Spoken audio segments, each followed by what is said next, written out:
మీరు మీ అభిమాన shows and serials TV కన్నా ముందు ఈటీవీ విన్ యాప్లో చూడండి. Download and subscribe to ETV win app. 99 రూపాయలు మాత్రమే. మౌన పోరాటం మౌన పోరాటం.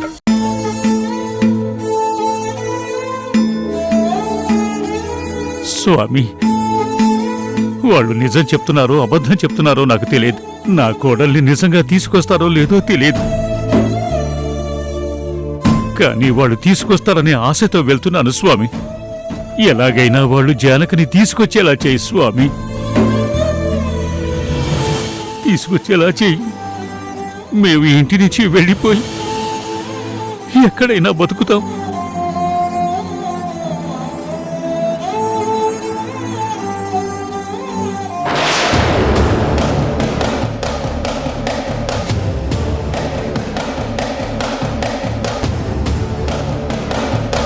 ఏయ్ మరతలా, నువ్వేం టెన్షన్ పడకో. నువ్వు హ్యాపీగా ఉండు, అంతా మంచి జరుగుతుంది.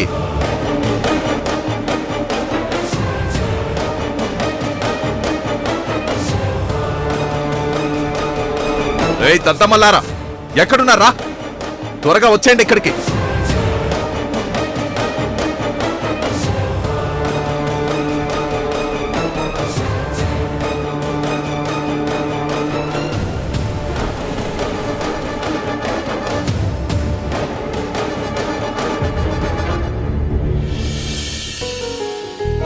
అమ్మా అమ్మా, తొందరగా ఆకలేస్తుంది.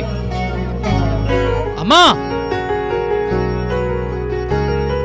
ఆహా, మామిడికాయ పప్పు, సాంబారు, బంగాళదుంప కూర, ఆహా, అరటికాయ ఫ్రై.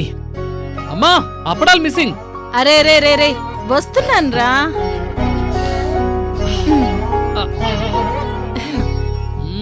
నీకేరా. అమ్మా, తొందరగా పెట్టి ఆకలేస్తుంది.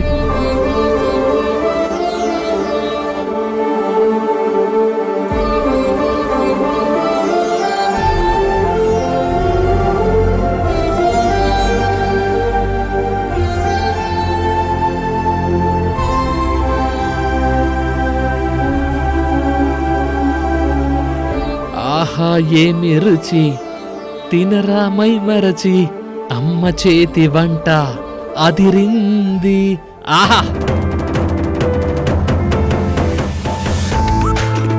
కడుపు నిండా తిన్నాన్నా. అమ్మా, అన్నీ నాకు నచ్చిన కూరలు ఎంత టేస్టీగా ఉన్నాయో తెలుసా?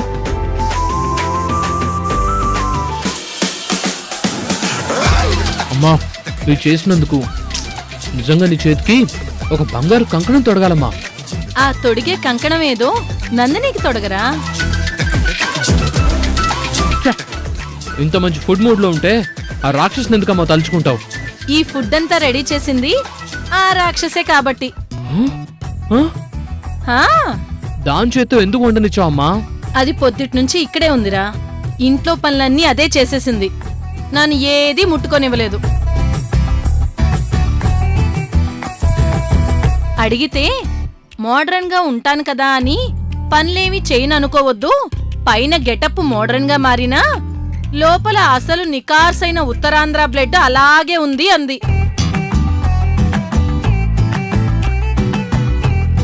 వంటలన్నీ చేసేస్తూ నేను కూరగాయలు కట్ చేయబోతే ఒక్క వెజిటేబుల్ ముట్టుకున్నావంటే అంతే అంది.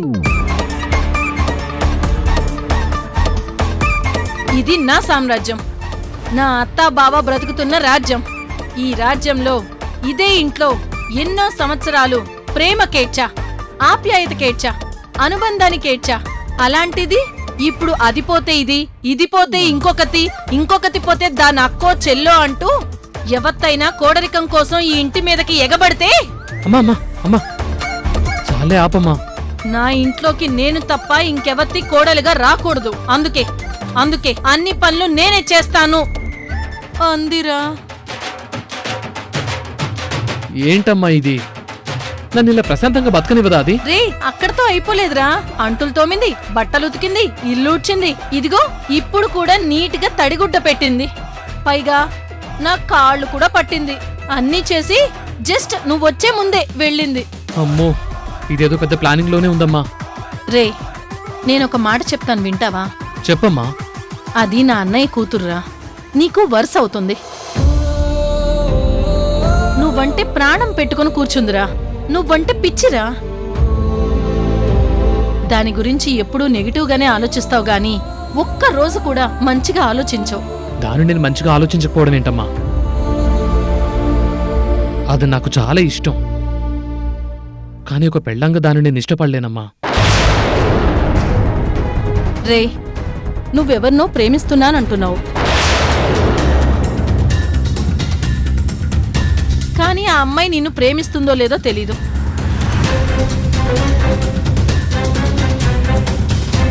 నందిని నిన్ను ప్రాణంలా ప్రేమిస్తుందిరా. దాన్ని చేసుకుంటే నిన్ను రాజులా చూసుకుంటుందిరా. కానీ దాన్ని చేసుకోలేనమ్మా. ఏరా, ఎందుకు? అది పుట్టినప్పుడు నాకు 7 ఏళ్ళు. పుట్టగానే దాన్ని ఎత్తుకోవడం నాకు గుర్తుంది. నువ్వే తీసుకొచ్చి, రే నీకు మరదలు పుట్టిందిరా ఇదిగో అని నా ఒళ్ళో పెట్టావు. దాన్ని ఎప్పటికీ నా ఒళ్ళోంచి దించలేదమ్మా.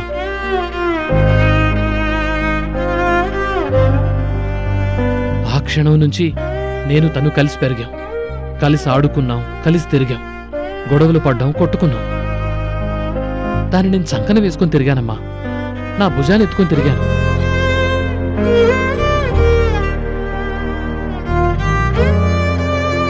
దానికి చెడ్డీలు కూడా తొడిగిన వాడినమ్మా నేను. అలాంటిది దాని మీద నాకు పెళ్ళాం అన్న ఫీలింగ్ ఎలా వస్తుందమ్మా? ఆ చూపుతో నేను ఎప్పుడు దాన్ని చూడలేదమ్మా. అర్థం చేసుకోమ్మా. అలాంటి దాన్ని నేను పెళ్లి చేసుకుంటే దాంతో నేను కాపురం చేయనమ్మా. చేతుల్లో పెట్టుకొని లాలిస్తానంతే.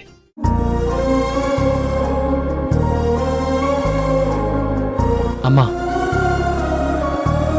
అది నాకు పేరుకే మరదలమ్మా, కానీ నాకు తోడబుట్టిన దానికంటే ఎక్కువ అమ్మా అది. దానికి నా మీద ప్రేమ ఎప్పుడు మొదలైందో, ఎందుకు మొదలైందో తెలీదు.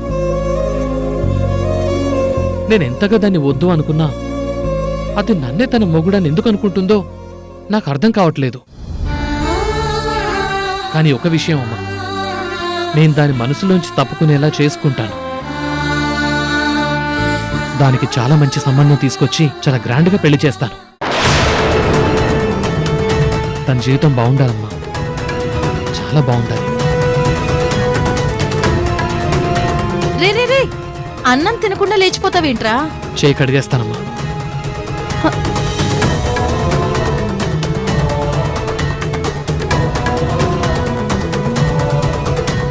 బాబా, నువ్వు నన్ను నీతో పాటు పెరిగిన మనిషిగా చూశానంటున్నావు కదా, కానీ నేను నిన్ను నాతో పెరిగిన ప్రాణం అనుకున్నాను. నాకంటే నువ్వు పెద్దోడివి కదా, అందుకే నా ప్రేమ కూడా నాకంటే పెద్దదే. అంత ప్రేమని చాలా తేలిగ్గా టిష్యూ పేపర్లా పాడేసే నీకు నిన్నగాక మొన్న పరిచయమైన 1.5 రోజుల దాని ప్రేమని ఫోటో కట్టి నీ హార్ట్ ఫ్రేమ్లో పెట్టి భద్రంగా చూసుకుంటానంటే ఎలా ఊరుకుంటాను బాబా? ఒక్కసారి మనసుని పగలగొడితే అతుక్కోదు అని చెప్పి సైలెంట్గా పక్కకెళ్ళి బాధపడే టైప్ కాదు నేను. పగిలిన మనసు ముక్కల్ని పదునైన గాజు పెంకుల్లా చేసుకొని నా మనసు పగలడానికి కారణమైన మనిషి మీద అటాక్ చేసి చంపడానికి కూడా వెనకాడను. నా ప్రేమ గడ్డొచ్చిన దాన్ని చంపి నిన్ను పెళ్లి చేసుకుంటాను. That is my character.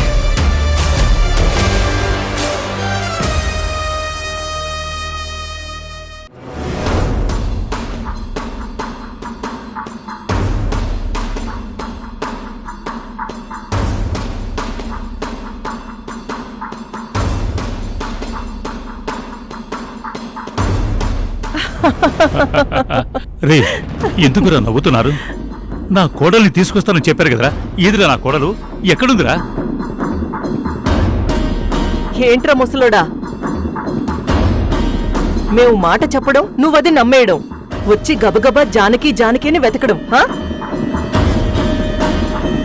బాగుందిరా, చాలా ఫన్నీగా ఉంది. ఫన్నీ అంటే జానకి ఎక్కడుందో చెప్పండి ప్లీజ్.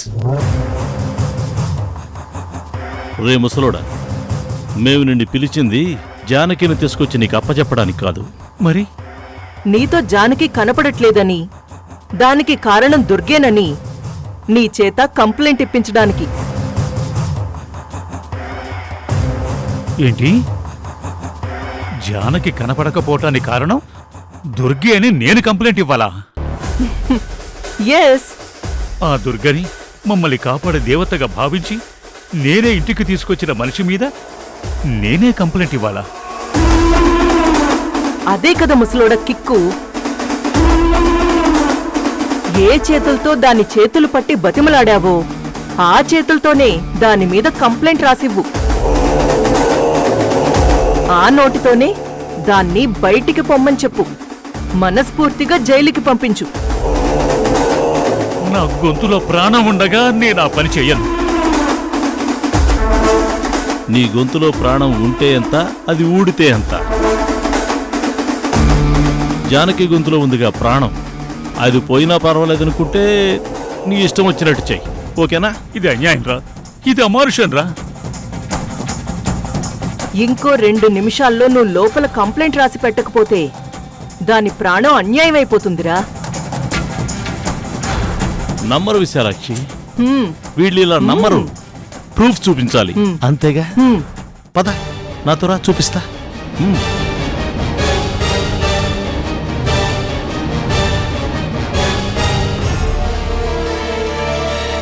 చూడు. అయ్యో భగవంతుడా, ఇంత దారుణం జరుగుతుంది ఎట్టయ్యా? ఈ రాక్షసుల్ని ఇంకెంతకాలం శిక్షించకుండా ఉంటాం? త్వరగా శిక్షించు స్వామి. అరే, నీకింకా 2 నిమిషాల టైం. లేదంటే ఇక్కడ నువ్వు చేసిన తప్పుకి అక్కడ జానకికి శిక్ష పడిపోతుంది. పద. వద్దు వద్దు వద్దు, జానకి నేమీ చెయ్యొద్దు. నేనిస్తాను, దుర్గ మీద కంప్లైంట్ నేనిస్తాను. నా చేతులతో నేనే రాసిస్తాను. అమ్మా దుర్గమ్మ, నీకు నేనే ద్రోహం చేస్తున్నానమ్మా. నన్ను క్షమించు తల్లి. మరి జానకి? దుర్గా అరెస్ట్ అయిపోతే ఇంకా జానకి మా దగ్గరున్న మీ ఇంట్లో ఉన్న ఒకటే కదరా. హ్మ్, వదిలేస్తాంలే. పద పద. రే ముసలోడా, కాసేపు నీ శోకండాలాపు. నువ్వు దుర్గకి అన్యాయం చేస్తున్నావని ఇంత గట్టిగా ఏడుస్తూ కంప్లైంట్ రాసిచ్చావంటే మొత్తం అందరికీ ఇక్కడ అర్థమైపోతుంది మేము నీతో బలవంతంగా కంప్లైంట్ పెట్టిస్తున్నావు అని. నువ్వు ఓవర్ యాక్షన్ చేయకు. పద. మహేంద్ర, వీడు చేసే ఒక్కొక్క తప్పుకి అక్కడ జానకిని టార్చర్ పెట్టు. వద్దు, నా తప్పైపోయింది. నన్ను క్షమించండి. జానకిని శిక్షించకండి, మీకు పుణ్యం ఉంటుంది. మీకు దండం పెడతాను. రే, నువ్వు అనవసరంగా ఓవర్ యాక్షన్ చేయకు. జానకిని ఏం చెయ్యంగాని నువ్వు నోరు మూసుకుని లోపలికి పద. పద. అలాగే.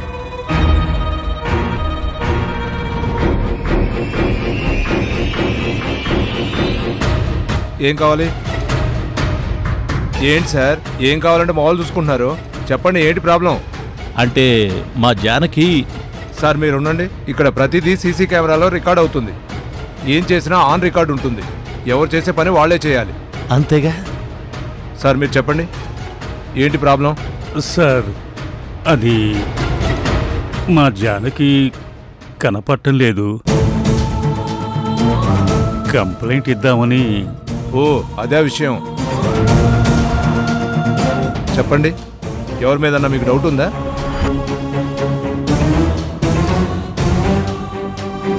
అది చెప్పండి సార్, ఎవరి మీద డౌట్ ఉందో చెప్పండి, ఏం పర్వాలేదు. వాళ్ళ మీద డౌట్ ఉన్నా చెప్పండి, ఎవరికి భయపడొద్దు. మీరు భలేవారెస్ఐ గారు. కంప్లైంట్ ఇస్తానంటే సాక్షులుగా మేముందామని వస్తే మా మీద కూడానా? ఆ,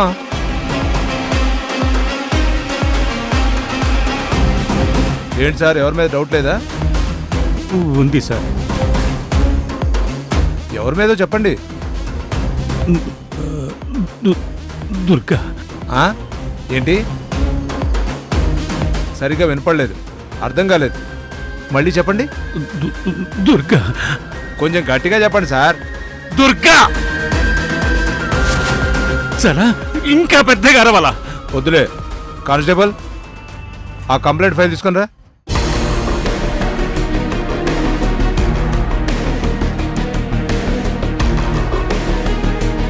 కంప్లైంట్ రాసివ్వండి, ఎఫ్ఐఆర్ ఫైల్ చేస్తాం.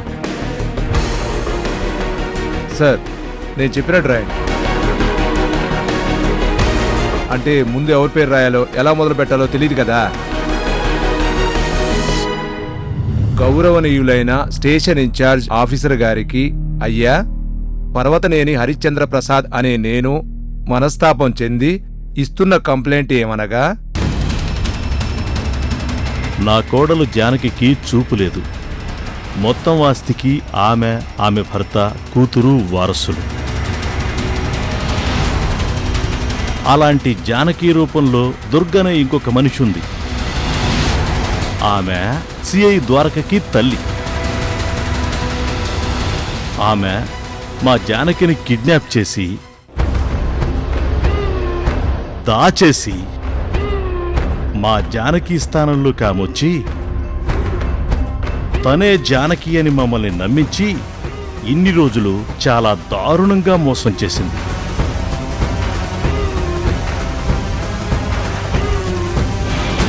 రాయండి సార్. ఎవ్వరికీ తెలియకుండా మా సొమ్ము కొన్ని కోట్లు మాయం చేసింది. రాయండి సార్. అబ్బా రాయి. కాబట్టి మనిషిని మార్చి మమ్మల్ని ఏమార్చినట్టు కేసు నమోదు చేసి ఆ దుర్గా అనే మనిషిని కఠినంగా శిక్షించి మా జానకిని కాపాడవలసిందిగా మిమ్మల్ని కోరుతున్నాము.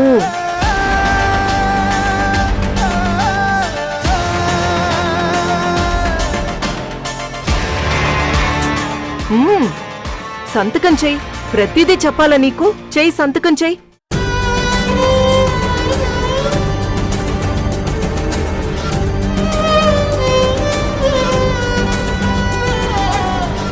అమ్మా దుర్గా, అయిపోయిందమ్మా. నా చేత్తో నేనే నీకు అన్యాయం చేస్తున్నానమ్మా. నన్ను క్షమించమ్మా, క్షమించమ్మా.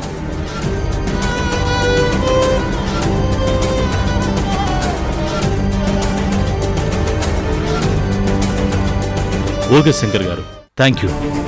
మాకింత హెల్ప్ చేసినందుకు మీ రుణం ఉంచుకోం, తీర్చేసుకుంటాం. అంతా మీ ఇష్టం సార్. ఇంకా లేట్ చేయకుండా వెంటనే వచ్చి దుర్గని తీసుకొచ్చి లోపల వేసేయండి. వెంటనే బయలుదేరుతాను. మీరు ఇంటికి వెళ్ళేసరికి అరెస్ట్ వారెంట్తో అక్కడుంటాను. దుర్గా, ఇంక నీ సంగతి అంతే. నీ పని out. Okay, thank you sir. మంచిది.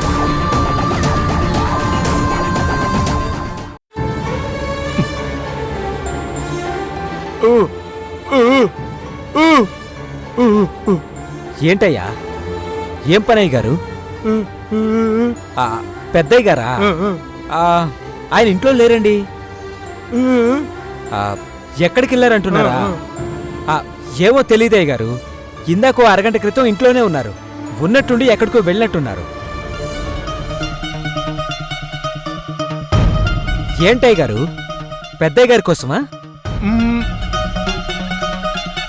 ఓ, దుర్గమ్మ గారి కోసమా? జానకమ్మ గారిని తీసుకొస్తారని ఎదురు చూస్తున్నారా? అయ్యో అయ్యగారు, మా చెన్నయ్య గారు సిగ్గుపడుతున్నారు. అయ్యో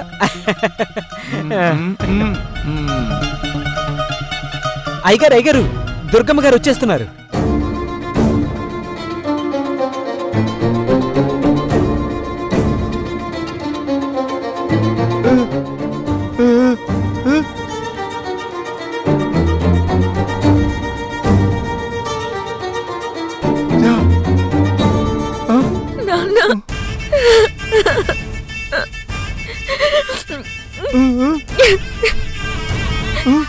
రాలేదు నాన్న, అమ్మ లేదు.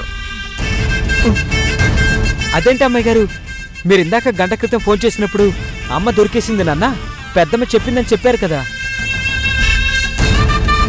అప్పటి నుంచి చెన్నై గారు ఎంతో సంబరంతో కొత్త పెళ్లి కొడుకులా రెడీ అయిపోయి మరీ ఎదురు చూస్తున్నారు. నన్ను క్షమించు రాముడు. నా చేతికి దొరికిన జానకిని కూడా నేను తీసుకురాలేకపోయాను రాముడు. జానకి కోసం వెళ్తుంటే రాజశేఖర్ మనిషి జానకిని లాక్కెళ్తున్నట్టు కనిపించింది. నేను వాళ్ళని కొట్టేశాను. జానకిని పక్కన నిలబెట్టి వాణ్ణి కొట్టేశాను. కానీ వాళ్ళందరినీ కొట్టేసాక చూస్తే అక్కడ జానకి లేదు. నేను వాడి మనుషుల్ని కొడుతుండగా రాజశేఖర్ వచ్చి సైలెంట్ గా జానకిని ఎత్తుకెళ్ళిపోయాడు.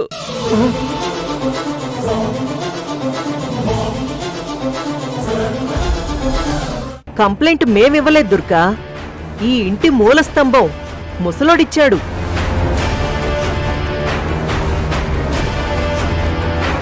మావయ్య, మీరు నా మీద కంప్లైంట్ ఇచ్చారా? అమ్మా దుర్గా, నన్ను క్షమించమ్మా. నేను పాపాత్ముణ్ణమ్మా.